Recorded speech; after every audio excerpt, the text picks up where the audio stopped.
This is a very important day. It's a very important action, this Break Free event, at a very important moment all around the world. And the reason, and it's perfect in so many ways.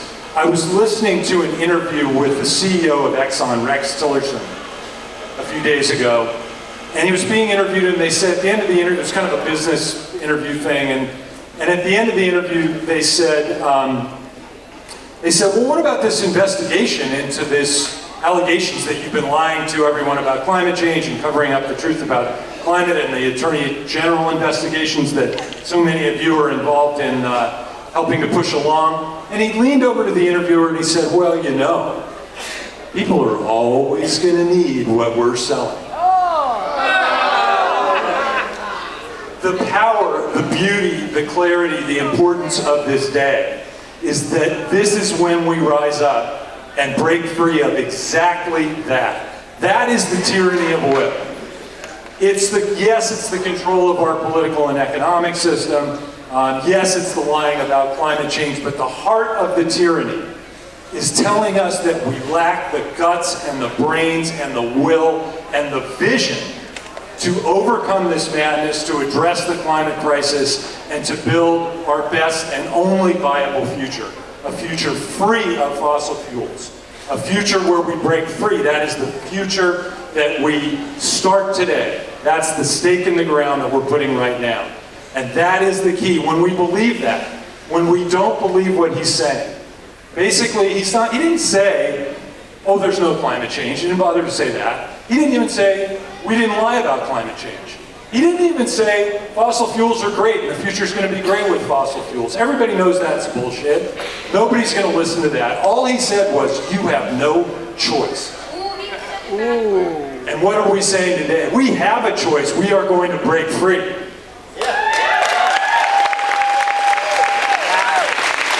So those of you who know me know I'm an energy geek. I used to be the energy policy director for the state of Washington. I can give you a long spiel, maybe I'll do it tomorrow at the panel, about how true this is. The clean energy revolution is on. It is on right now. We know we can do this. We know we have to do this. And what we're demonstrating today is that we have the will to do this. It is absolutely within our grasp. We didn't know that just a few years ago. We know it now. And we're ready to do it. So I, love all things clean energy. I'm here to tell you we can do this, but I'm also here to tell you that it's a big transition. I mean, clean energy is great. It will be a better future with clean energy than fossil fuels, but it's a big change. It's a big tectonic change in our economy, in our culture, in our future, and change like that is never easy. It's easier, to be honest, for a lot of the people in this room than it is for a lot of other people in our society. It's a big change, and we are not very good at making big changes because our basic commitment to economic equity in this society, our basic commitment to economic security is so weak compared to other places, and that's why people are afraid of any kind of a transition. So we need to dedicate ourselves to the idea that we're going to win this transition, and it is going to be a just transition. It must be a just transition. And I'm here to tell you, we don't quite know what that means yet. We have some ideas, but we've never done it before, and we're going to have to do it together. So we're going to be figuring out what it means in this community and communities all around the country over the next several decades. But I want to start with just 3 quick principles to get us started about what our commitment to a just transition looks like. First of all, nobody's got a high horse to ride here.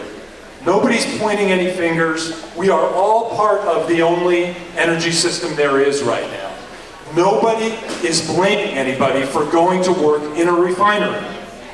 Nobody is blaming anybody for getting in their car and going and buying their food at the store.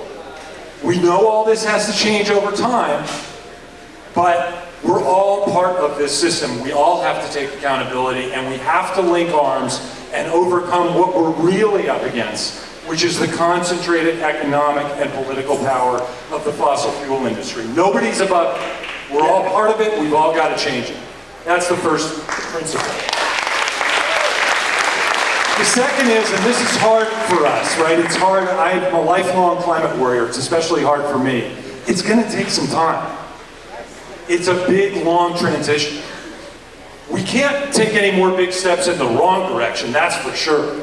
But all the steps we have to take in the right direction are not going to happen overnight as much as we want them to.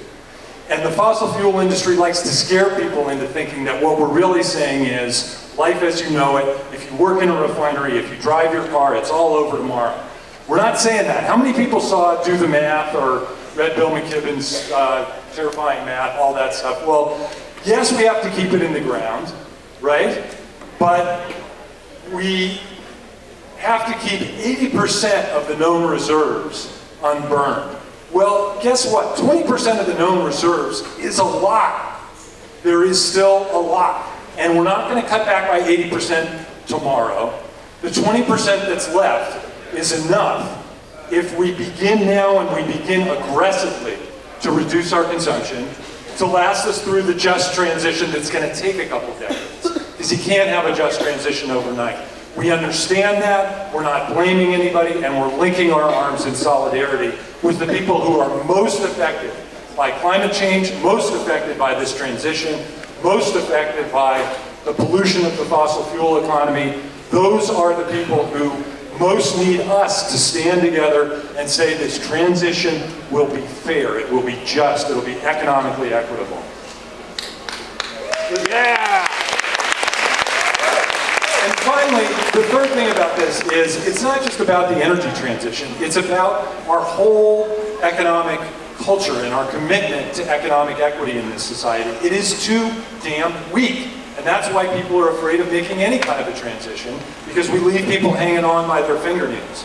And that's why tonight I'm carrying this petition for Initiative 1433, the Minimum Wage and Family Leave Act.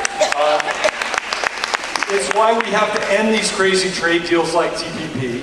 Yeah! And it's why people who are so concerned about climate change that we're willing to go put our bodies on the tracks, we're willing to be here tonight, need to show up for a much higher level of commitment to economic and racial justice in our society. It's not just because it's the right thing to do, and it is the right thing to do.